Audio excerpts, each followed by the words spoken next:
Welcome back मित्रांनो, मंडणगड पालखी महोत्सव 2024 भाग 2 मध्ये आपला हार्दिक स्वागत आहे। आता आपण इथे बघणार आहोत मंडणगड पालखी महोत्सवामध्ये किती पालख्या होत्या आणि कसं पालखी नाचवतात। चला वेळ न घालवताना आपण पुढे जाऊया। नेहमीप्रमाणे मित्रांनो, आपण जर व्हिडिओमध्ये नवीन असाल तर चॅनल अवश्य सबस्क्राईब करून ठेवा आणि आपल्या मित्रमंडळीमध्ये अवश्य शेअर करा। दरवर्षी भेटता तुम्ही? भेटतो काय रे? होय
तुझं नाव काय? मानसी. हा. तर मित्रांनो, आज भंडारगड पालखी महोत्सव आहे. त्याच्यामध्ये हे एक मुलगी आहे दुधेरीची, मानसी म्हणून. फार सुंदर पालखी नाचत होती. आपण त्याचं थोडं जाणून घेऊ हे शौक त्याला कसा आला ते. माझं नाव मानसी यशवंत दळवी. मी दुधेरी गावात राहते. बरं, हे मानसी, तू पालखी खूप सुंदर नाचवतेस. तुला ही आवड कशी निर्माण झाली? पालखी महोत्सव हा आपला पारंपरिक सण आहे. ह्याच्यामध्ये काही शिकण्यासारखं नाही, हा आपल्या रक्तातच आहे.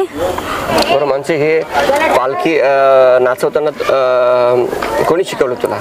मला माझ्या पप्पाने आणि भावाने शिकवले. नाचवलंच म्हणून काय ग? तर मित्रांनो, ही मानसी होती. खूप सुंदर पालखीने नाचवली आहे. आता हिची एक बहीण आहे रिद्धी, तिला पण भेटूया. तर मित्रांनो, हे रिद्धी आहे, मानसीची बहीण. खूप छानपणे पालखी नाचवत होती. तर आपण पण तिला विचारूया. रिद्धी, हे पालखी तू खूप सुंदर नाचवली आहे. हे तुला आवड कशी निर्माण झाली? मला आवड माझ्या वडिलांना बघून निर्माण झाली. अच्छा, हे किती वर्षापासून पालखी नाचवते? 2 वर्ष. 2 वर्षापासून कंटिन्यू ही पालखी नाचवते. हां. हे पालखी नाचवताना एवढी जड पालखी, जड वाटत नाही पालखी? थोडीशी जड वाटते, पण हौस असते ना एक. अच्छा, हे हौस तुझा कशी निर्माण झाली?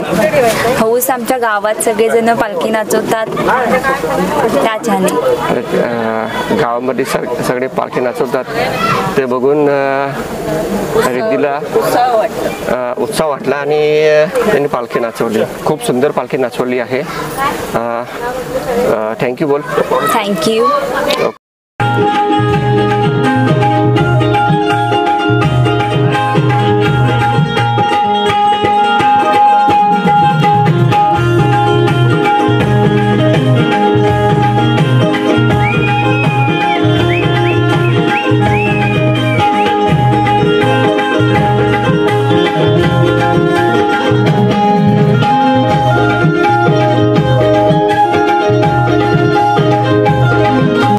Bye bye. Bye bye.